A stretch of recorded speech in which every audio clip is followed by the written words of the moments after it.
Halo sahabat Grow, Shalom. Nama saya Elroy. Pada saat ini saya ingin membagikan kesaksian saya di mana saya dahulu suka sekali untuk membaca komik. Jadi kebiasaan ini dimulai dari saya kelas 6 SD, saya ingatnya. Dan kebiasaan membaca komik ini ternyata berlanjut, bukan hanya sekedar membaca komik, akhirnya membaca cerita pendek yang di majalah, dan akhirnya sampai saya pun suka untuk membaca novel. Dan pada saat itu saya tidak menyadari apa pengaruh buruknya karena saya pikir saya termasuk orang yang suka membaca Alkitab. Jadi saya aman saja secara rohani. Meskipun saya membaca novel-novel ini sampai bisa larut malam, saya bisa karena saking penasarannya. Jadi novel itu yang mungkin berjumlah seratusan halaman, 100 halaman lebih saya bisa selesaikan dalam beberapa jam karena saya membacanya dengan cara cepat. Saya hanya penasaran baca bagian-bagian yang sampai akhirnya ke belakang ataupun selesai, dan saya akhirnya tahu iya ini gitu kan endingnya. Jadi udah nggak penasaran, baru akhirnya saya bisa tidur. Karena kalau misalnya nggak sampai selesai, maka saya pun penasaran gitu. Jadi itulah yang hal buruknya yang sebenarnya saya tahu gitu kan, ini sebenarnya udah jam tidur, besok harus bangun pagi, sekolah gitu. Karena saya lakukan ini bukan hanya sekedar di weekend, tapi kadang kalau misalnya saya dapat bukunya atau novelnya pas lagi hari sekolah ataupun pas lagi kuliah, saya akan tetap membacanya.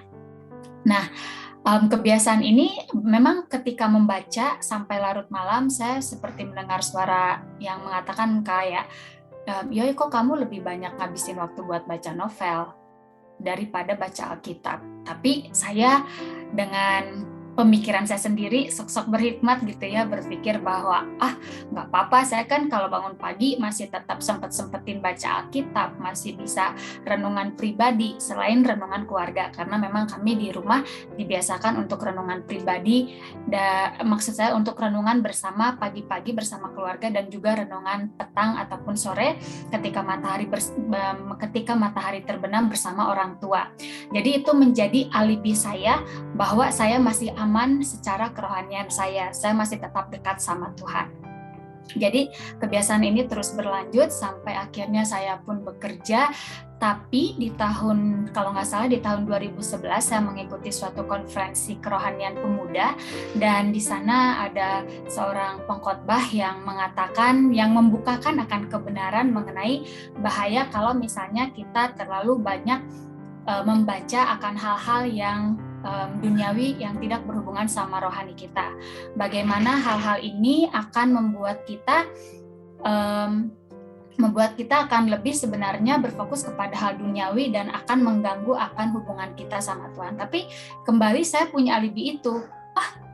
Saya langsung berpikir kayak, ini salah nih. Itu mungkin buat orang lain gitu kan. Itu buat orang lain nih kebenaran ini ataupun khotbah ini gitu. Itu bukan buat saya, karena saya masih tetap berada di gereja, bahkan saya aja masih memiliki minat untuk mengikuti konferensi pemuda ini.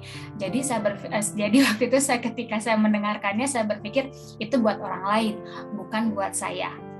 Jadi saya tetap membaca akan novel. Itu sebenarnya peringatan pertama. Lalu di tahun berikutnya ternyata konferensi ini ada lagi, dan lagi-lagi memaparkan akan kebenaran itu. Dan ternyata saya pun membaca buku rohani dan menyatakan, dan khususnya menekankan 1 Korintus 10 ayat 31, semoga saya tidak salah menyebutkan ayatnya, mengatakan bahwa apapun yang kamu makan, minum, dan lakukanlah itu untuk kemuliaan Tuhan. Dan memang ketika saya membaca novel ini, pastinya saya menyenangkan diri saya, karena sama sekali nggak berhubungan sama hal-hal rohani, apalagi itu sampai mengambil jam tidur saya. Jadi akhirnya Roh Kudus mengutuk lagi kan, mengingatkan, dan saya akhirnya disadarkan setelah mendengarkan lagi dan lagi, karena saya cukup keras kepala. Tapi puji Tuhan, karena Tuhan begitu baik, Roh Kudus senantiasa mengingatkan, sehingga akhirnya saya bisa melihat sendiri akibatnya ketika saya membaca Alkitab.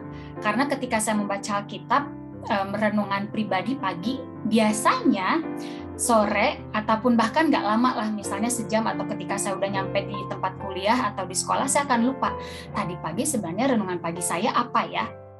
Dan ketika di konferensi pemuda itu pun diajarkan bagaimana cara membaca Alkitab yang baik atau cara membaca Alkitab yang tepat sehingga kita boleh lebih menggali dalam akan firman Tuhan gitu.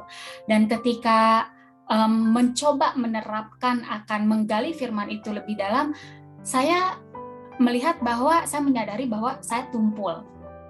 Otak saya tumpul, saya kayak kok saya nggak bisa dapet ya hal yang indah gitu kan.